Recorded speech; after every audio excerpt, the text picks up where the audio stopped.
हाँ जी बच्चों, ਅੱਜ ਮੈਂ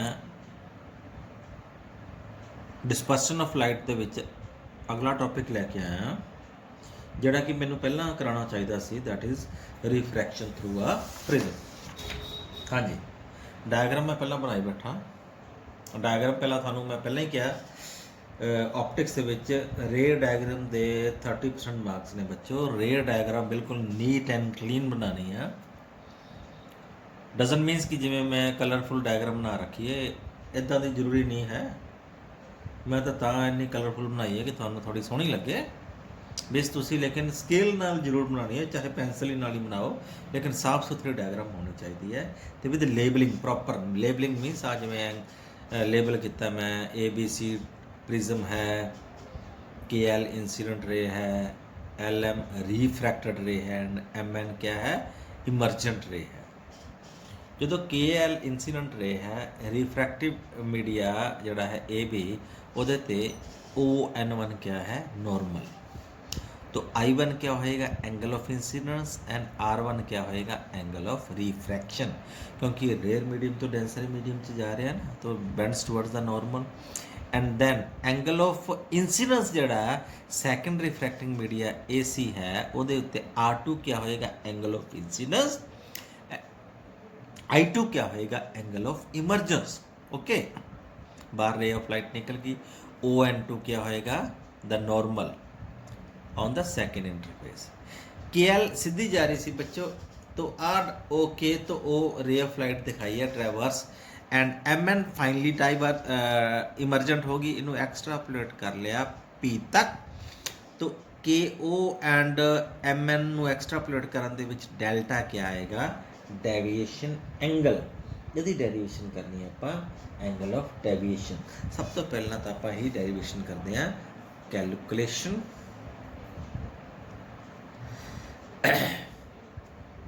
ऑफ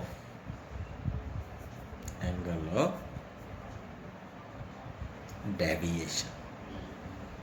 हाँ जी, angle of deviation means delta the derivation. Now look in this triangle PLM, ध्यान नाल देखो, आह ट्रायंगल है, यह P है, आह L है, M है। बच्चों तुसी पढ़ चुके हो, मैं इनू वड्डा करके इत्थे ट्रायंगल बना देना, यह वाला P है, L है, M है, आ की है डेल्टा। तुसी पढ़िया बच्चों, एक्सटीरियर एंगल जड़ा है सम ऑफ द इंटीरियर एपोजिट एंगल दे सम दे बराबर हुंदा। एक्सटीरियर एंगल है डेल्टा, बाहरी कोण है डेल्टा, अंदरले दो जो कोण है PLM मीन्स PLM आ वाला कोण, प्लस दूजा है PML, angle PML। Give this equation number 1। Now ਹੁਣ PLM आ वाला जड़ा एंगल है आप लिख सकते हैं। देखो बच्चों, आ I1 है तो आ भी पूरा I1 होएगा है, तो PLM ਨੂੰ मैं लिख सकता I1 माइनस R1। तो एंगल PLM ਨੂੰ मैं लिख सकता I1 minus R1। Similarly angle PML ਨੂੰ ਆਪਾਂ लिख सकते हैं I2 minus R2। Simple geometry है। PML ਨੂੰ ਆ ਵਾਲੇ ਐਂਗਲ ਲਿਖ ਸਕਦੇ ਆ, ਆ ਵੀ I2 ਆ, ਪੂਰਾ ਐਂਗਲ I2 ਹੋਏਗਾ, I2 ਮਾਈਨਸ R2 ਲਿਖ ਸਕਦੇ ਆ। ਜੇ ਨਹੀਂ ਸਮਝ ਆ ਰਿਹਾ ਤਾਂ ਮੈਨੂੰ ਇਸ ਵੀਡੀਓ ਦੇ ਕਮੈਂਟ 'ਚ ਜ਼ਰੂਰ ਪੁੱਛੋ, ਤਾਂ ਕਿ ਮੈਂ ਤੁਹਾਨੂੰ ਪਰਸਨਲੀ ਐਕਸਪਲੇਨ ਕਰ ਸਕਾਂ। ਇਸ ਡਾਇਗਰਾਮ ਨੂੰ ਥੋੜੀ ਹੋਰ ਵੱਡੀ ਕਰਕੇ ਪ੍ਰੋਪਰਲੀ ਐਕਸਪਲੇਨ ਕਰ ਚੁੱਕਾ। ਆ ਵੈਲਿਊਜ਼ ਪੁੱਟ ਕਰ ਦੋ, putting in equation number 1, putting in above equation 1। तो डेल्टा साढ़े को क्या आ जाएगा, I1 minus R1 plus I2 minus of R2। Then मेरे को रिलेशन आ गया I1 प्लस I2, इन्होंने अलग कर देने minus R1 plus of R2। इस इक्वेशन नंबर 2 दे देना। Okay, now in triangle OLM देखो, OL ते हम त्रिभुज है, त्रिभुज के तिना कोना जोड़ 180 डिग्री होंगे we know angle O plus angle R1 plus angle R2 that is equal to 180 degree angle O आ वाला एंगल R1 आह R2 आ इन्हां तिन्हां दा कोण 180 डिग्री होंदा give this question number 3 now in quadrilateral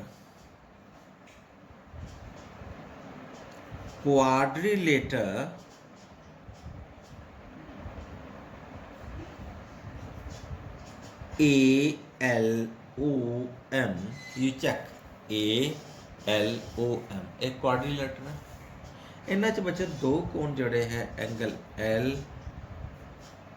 is equal to angle M दोनों बच्चों 90 degree दे यू कैन चेक अब वाला जो एंगल है ALO एंगल L ये 90 डिग्री का क्योंकि ये 90 लंब है सिमिलरली AMO आ भी 90 डिग्री का क्यों क्योंकि यह लंब है नॉर्मल है राइट तो I can write angle L plus angle M is equal to 180 degree लिख सकते हैं इन्होंने दोनों का कोनों का जोड़ 90 प्लस 90 180 डिग्री होगी राइट तो क्वाड्रिलेटर ALOM ਦੇ ਵਿੱਚ ਚਤੁਰਭੁਜ ਦੇ ਚਾਰਾਂ ਕੋਣਾਂ ਦਾ ਜੋੜ ਵੀ ਨੂੰ 360 ਡਿਗਰੀ ਹੁੰਦਾ ਹੈ ਜੇ ਦੋ ਕੋਣਾਂ ਦਾ ਜੋੜ 180 डिग्री है तो बाकी ਜਿਹੜੇ ਦੋ ਬੱਚੇ ਉਹਨਾਂ ਦਾ ਜੋੜ ਵੀ 180 डिग्री ਹੋਏਗਾ तो कहना right A plus angle O is equal to 180 degree because sum of four angles of the quadrilateral is 360 degree okay now give this question number 4 now check करो question number 3 की कहता है A plus R1 O plus R1 plus R2 the value 180 degree है ਇੱਥੇ A plus angle O the value 180 degree है now I can write from equation 3 and 4 angle O plus R1 plus R2 must be is equal to angle O plus A right तो angle O ना angle O कटे गया तो अपने को एक चीज़ आ गई क्या R1 plus R2 दी वैल्यू क्या आ गई A ओके इसने एक इक्वेशन दे देने हैं 5 now putting this value in equation number 2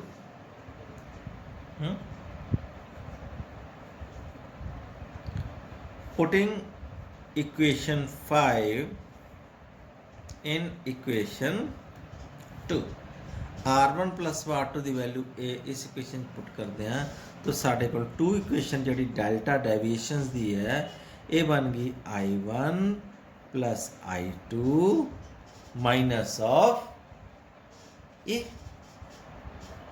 right give this next equation 6 okay now ਹੁਣ ਆਪਾਂ ਲਾਣੇ ਆ ਸਨੈਲਜ਼ ਲਾ ਹਾਂਜੀ ਸਨੈਲਜ਼ ਲਾ ਕੀ ਕਹਿੰਦਾ ਹੈ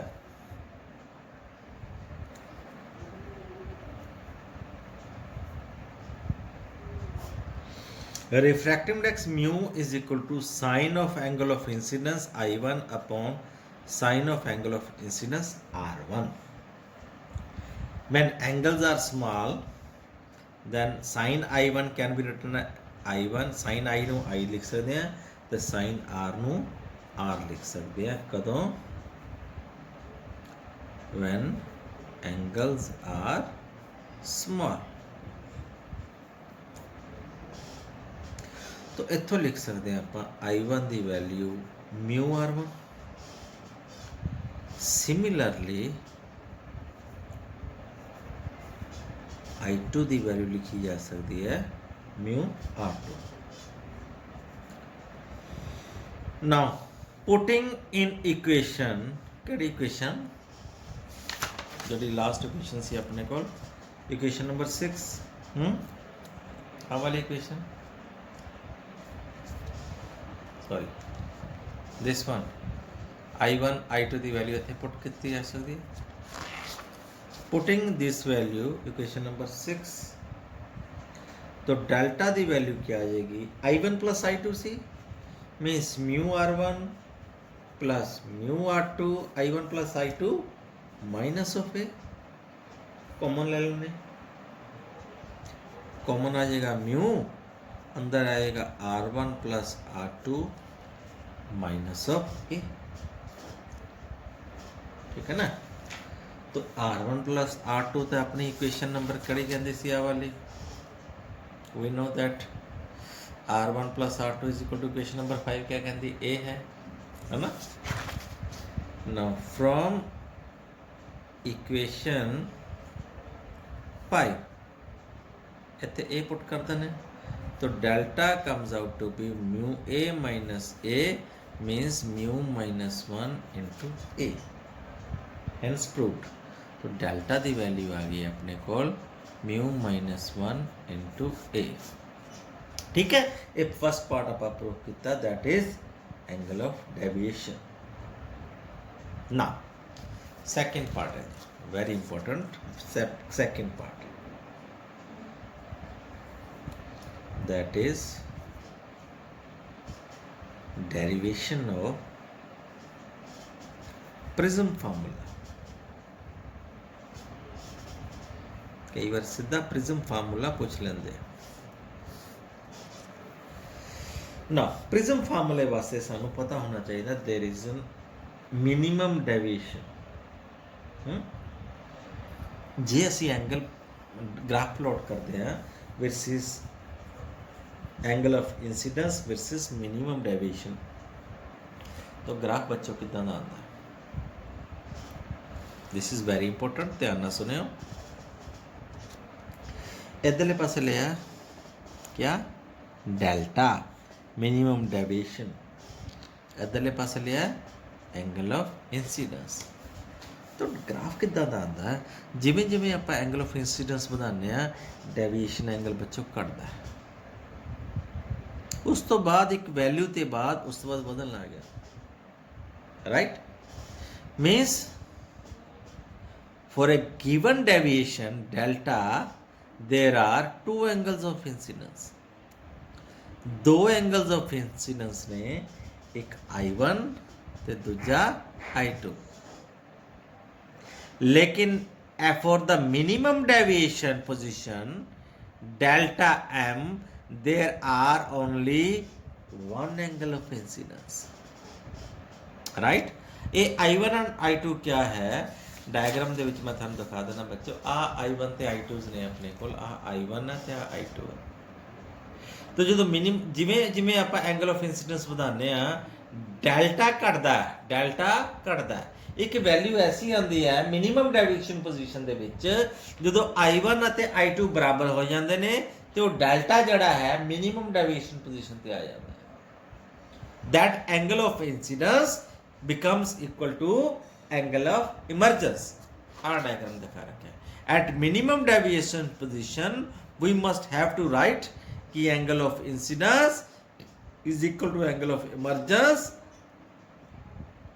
that is equal to I see, that is very important. Now जी एंगल ऑफ इंसिडेंस सेम है नो डाउट, तो एंगल ऑफ रिफ्रैक्शंस भी सेम होंगे, R1 must be equal to R2 must be equal to R से, right. जी incidence angles I1 और I2 same है, जो इस डायग्राम में मैं देखा I1 और I2 सेम है, तो अंदर वाले कोल्स R1 और R2 भी सेम ही होंगे, राइट। तो इक्वेशन नंबर 5 क्या कहता है, R1 plus R2 is equal to A, थोड़े सामने है R1 plus R2 is equal to A, then I can write this equation can be rewritten as R plus R must be is equal to A, means 2R is equal to A, तो R is equal to A by 2, right, लिख सकते हैं आप। And then minimum deviation position,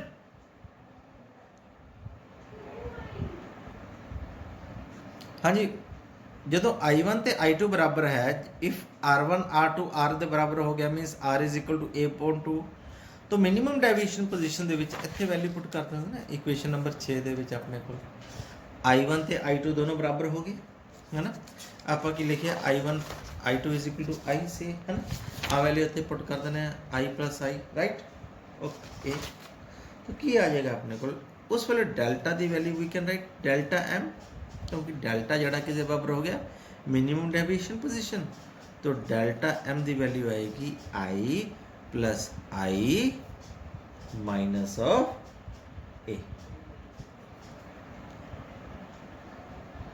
अब minus A इधर आके plus ए हो जाएगा तो A + डेल्टा M = 2I। तो बच्चों आई साढ़े को क्या आ गया I that is equal to clear है A + delta M upon 2 I आ गया R आ गया according to Snell's law.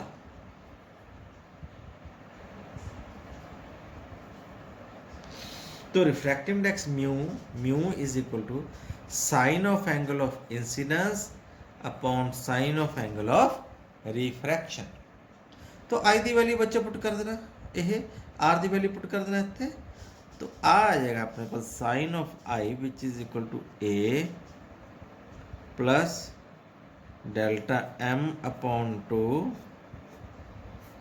Upon sine of R की वैल्यू क्या है A अपॉन 2। तो this is very important prism formula. तो mu is equal to sine of A + delta M upon 2 याद रखियो upon sine of A upon 2 इसनों असीं की कहने आ prism formula and this is very very important. सौखा है कोई एडी औखी वाली चीज़ नहीं है। हाँ जे ना समझ आया तो मैनू प्लीज़ कमेंट्स जरूर पूछो या फिर मैनू पर्सनल नंबर पर मैसेज करो। Thank you have a nice day.